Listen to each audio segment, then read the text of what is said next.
table, next to his glasses and a bowl of peanuts.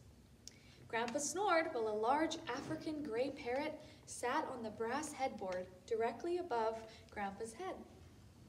At precisely 7:30, it opened its beak and screeched, "Wakey, wakey," very loudly. That's how parrots sound. Grandpa stretched out his hand and without opening his eyes, patted the parrot on the head. The parrot was quiet for exactly 9 minutes, and then he began again. So if everybody wants to see, we have the parrot right here. Can you see him just sitting above Grandpa's bed? Right there.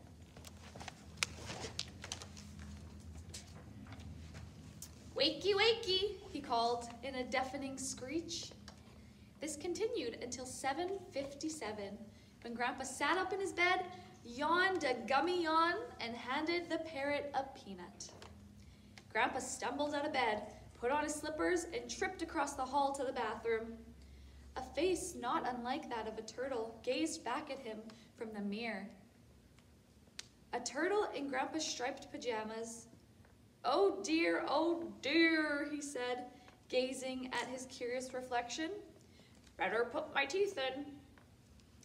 Back in Grandpa's bedroom, Norman, the African gray parrot, had similar thoughts and was sitting proudly on the headboard, sporting Grandpa's false teeth. He had helped himself to them from the glass while Grandpa had been in the bathroom. "Who's a pretty boy?" he screeched, and the teeth fell out and dropped down behind the bed. "Oh, fiddlesticks," said Grandpa, fishing around for them with the end of his best cane, but the teeth seemed to have vanished into thin air. Grandma was in the kitchen making a large apple pie for dinner. "They can't have gone far," she said, as Grandpa explained what had happened. Wiping her floury arms on her flowery apron, she climbed up the stairs to help him look. "Men never look properly," she said, getting down on both knees and reaching as far as she could under the big brass bed. She pulled out an old striped sock with a hole in the toe, a furry peppermint drop, and a Christmas card from Aunt Bertha. So there we have Grandma in the kitchen, working in the kitchen, and there's Grandpa. There he is, you see? Doesn't have his teeth in. See? Grandpa with no teeth, and there's Grandma in the kitchen.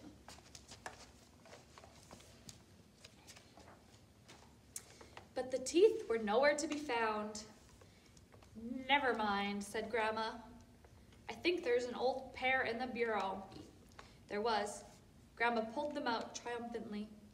Grandpa smiled a gummy smile. "My old teeth," he said fondly, and popped them into his mouth. But oh dear, the teeth were very, very loose. They danced up and down and wobbled from side to side, and when he spoke, all that came out was a whistle, whistle, click. "Whistle, whistle, click," said Norman. No, this is Norman. "Whistle, whistle, click," exclaimed Norman, the parrot, feeling proud that he had at last taught his elderly owner how to speak parrot. "Oh, well," said Grandma, on her way back down the stairs. "You'll have to get some new ones." Grandpa followed her. "Today of all days," he groaned, putting the old teeth on the kitchen table. For today was the day of the town's annual spring fair, a very big day indeed for Grandpa, who had spent several long months making a magnificent rocking horse, which he had entered in one of the craft exhibits. "You'll just have to not smile today," suggested Grandma, not very helpful, as she lay a large pastry blanket over the fat wedge of juicy apple. "Or talk," she added. Grandpa shrugged his narrow shoulders and ambled over to his potting shed, feeling fairly sorry for himself. "I wonder," said Grandma, as she gazed at the false teeth sitting on the edge of her table. She picked them up thoughtfully, and then very careful and very neatly, she crimped the edges of her apple pie with them. Grandpa stood in his shed, flicking a feather dust over the shiny, dappled neck of his fine rocking horse. He stood back to admire his work. The horse was perfect in every detail. A real leather saddle and bridle, a silken mane and tail, neat glossy black hooves, and 2 large brown eyes with wonderful long lashes. Grandpa rubbed his bristly chin and he frowned. Something was missing, and he couldn't quite figure out what it was. The nostrils were finely carved and painted a fiery red. The muzzle was sanded to the smoothest finish, and a polished silver bit rested in the horse's mouth. But the mouth itself looked a little sad. Then Grandpa had a splendid idea. He collected his teeth from the kitchen table and took them back to the shed. He glued them carefully into position. They were a perfect fit. Grandpa stood back and grinned a gummy grin, and the rocking horse grinned a toothy one. "What a brilliant idea," said Grandma. "Ludi and Jack are gonna love him." Grandma and Grandpa were taking Ludi and Jack, their grandchildren, to the fair. They didn't know about the rocking horse their grandpa had built for them. It was to be a very special surprise. "Are you nearly ready?" asked Grandma, putting on her best straw hat, the one with the cherries on it. "I think I'll wear my old straw boater," announced Grandpa, heading for the stairs. And there's Grandpa with his rocking horse, so everybody can see. There he is. And there's its big toothy grin from Grandpa's dentures. See? That horse looks sad. He has a long face. A long face with a happy toothy smile. So. And there's Grandpa dressed his best too, dressed to the nines right there. Ready to show off his horse. "Hurry," called Grandma. "You don't want to be late for the judging." Grandpa knelt down and pulled out the old leather suitcase that contained his straw boater, and there, lying on the top of the case, were his false teeth. "Well, I never," he said. "I've got my smile back."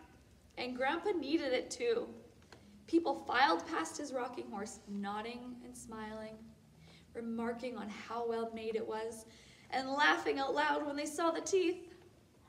Grandpa felt very proud indeed. Judging was exactly at 3 o'clock, and Mr. Pilkington, the judge, walked back and forth, twiddling his mustache thoughtfully, giving it a nice little twiddle, and he considered the many excellent entries in the craft section. The standards were very high, and choosing a winner was difficult, but eventually Mr. Pilkington stopped in front of Grandpa and nodded his head. "For sheer ingenuity and a sense of humor," he said with a broad smile as he pinned the red ribbon to the rocking horse and handed a delightful Grandpa the fine trophy. The whole crowd cheered. Everyone had wanted that rocking horse to win, and none more than Lodi and Jack, who were very excited, especially since they knew the rocking horse would be coming back home to live with them. Suddenly, a photographer from the local paper appeared and asked Grandpa and his family to stand around the horse. "Smile, please," he said, and Grandma smiled, Lodi and Jack smiled, the rocking horse smiled, but Grandpa smiled the widest smile of them all. When the photographer had finished, Lodi put her arms around the rocking horse's neck to give him a big hug. Then she gazed inquisitively at his mouth. "Grandpa," she asked in a puzzled voice, "are these your teeth?" Grandma laughed, and Grandpa bent down and very confidently told his small granddaughter, "You would never look a gift horse in the mouth." What do you guys think of that one? Was that one good? Did you guys like that one?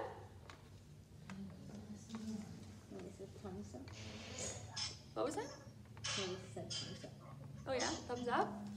Yeah, you guys liked it? So should I read another one? What do you think? Do you guys want to hear another one? Thumbs up? Thumbs down? Yeah? Okay, perfect. Okay, so I'm gonna let you guys pick. We have a couple different stories here, okay? I'm gonna read you guys the ones that we have. We have The Funny Family, The Powerful Spell, or The Banker's Boring Birthday. So who wants to hear The Funny Family? Thumbs up. Okay, what about the powerful spell? Thumbs up. Okay, Lisa. Yeah, Kaylee, yes. And what about the banker's boring birthday? I think that one probably should. Derek's hand. You can just see Derek's Yeah, hand. just Derek's hand. So who voted the most for those? I can't really see. I'd say the bankers one. The banker's boring birthday. That one sounds like it'll be good. I Oh, we think did read that one? Travis, yeah, Travis read that one. Yes.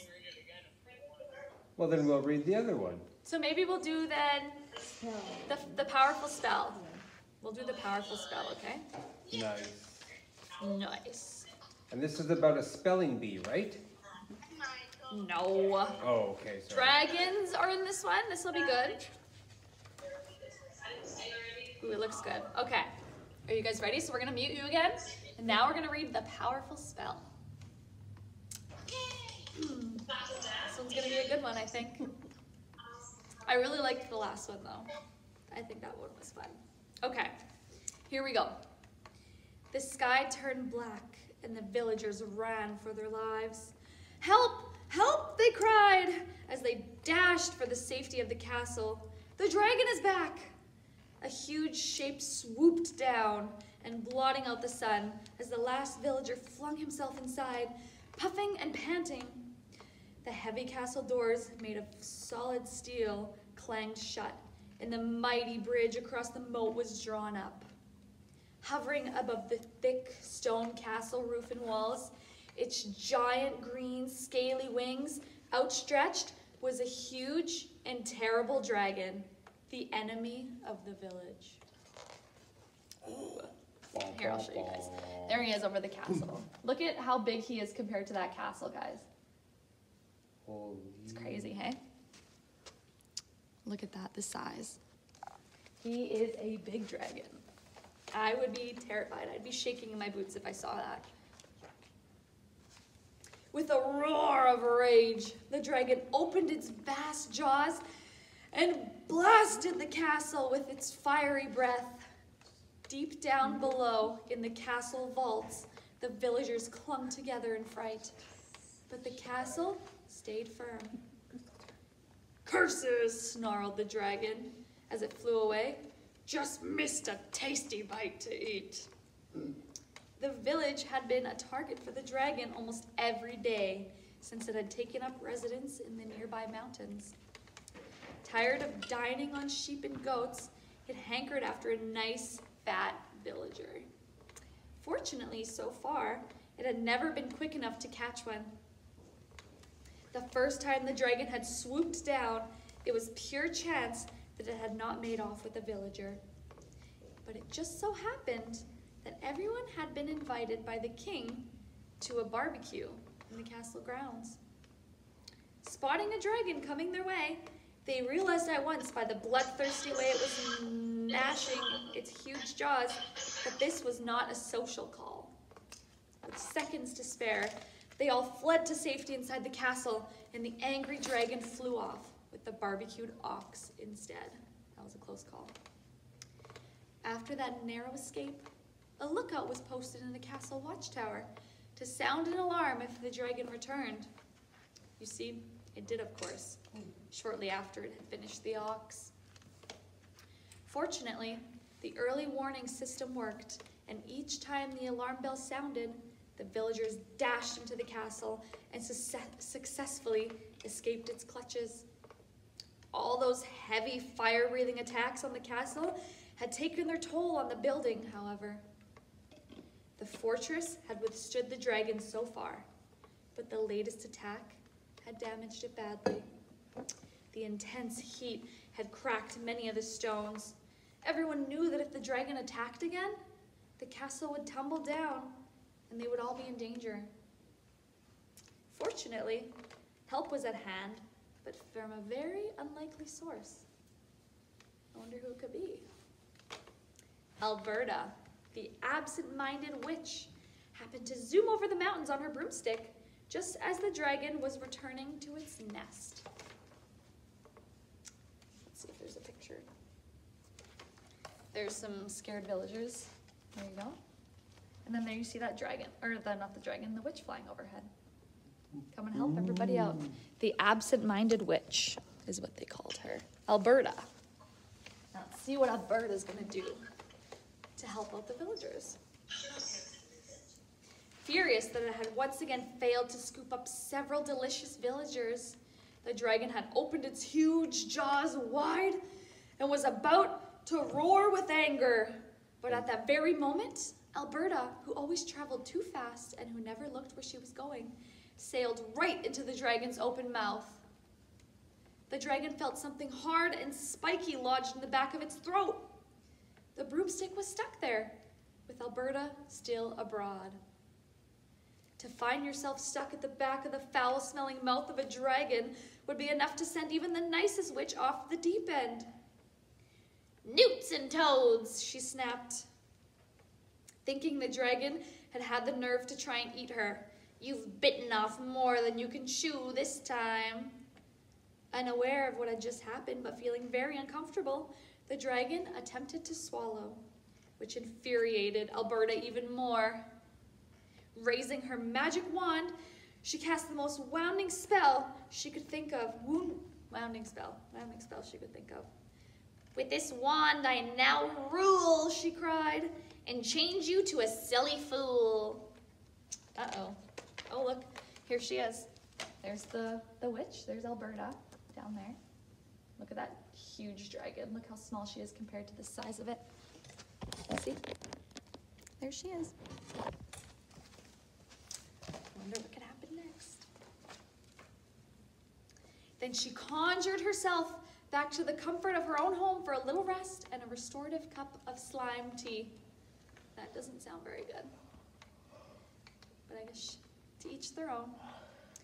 Blissfully ignorant of the fact that a powerful spell had been cast upon it, the dragon returned to its nest.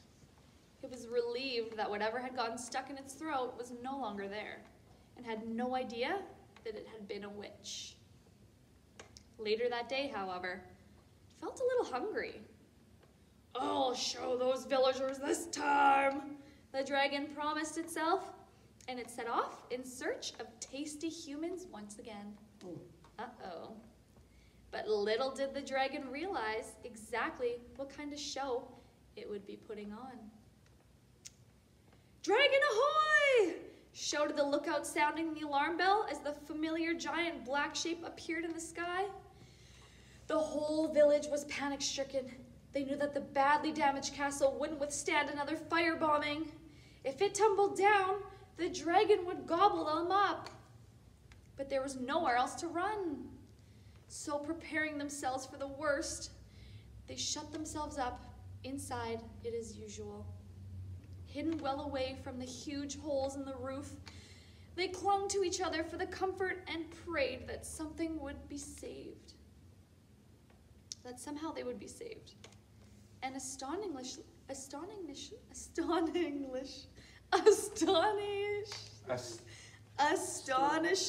enough, sorry. Oh dear, I'm so sorry, guys. They were. So astonishingly enough, they were What was that word again? saved. I'm not saying it again. The dreadful beating noise made the dragon's vast wings came nearer and nearer. The swooshing of the wings. That's all I heard from inside the castle. The blue sky, visible through the gaping holes in the ceiling, went black, and the dragon hovered overhead.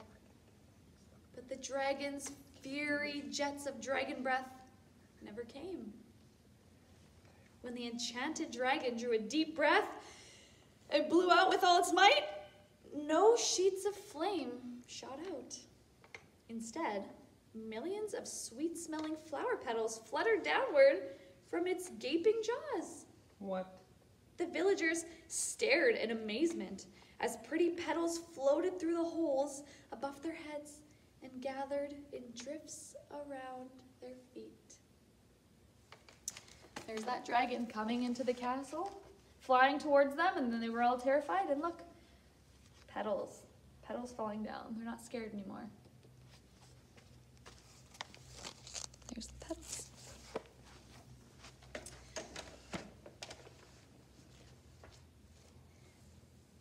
scarcely able to believe its eyes either.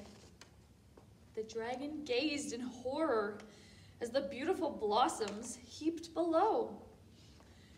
Drawing a second, deeper breath, the dragon attempted to obliterate all that beauty with the biggest firebolt it had ever produced.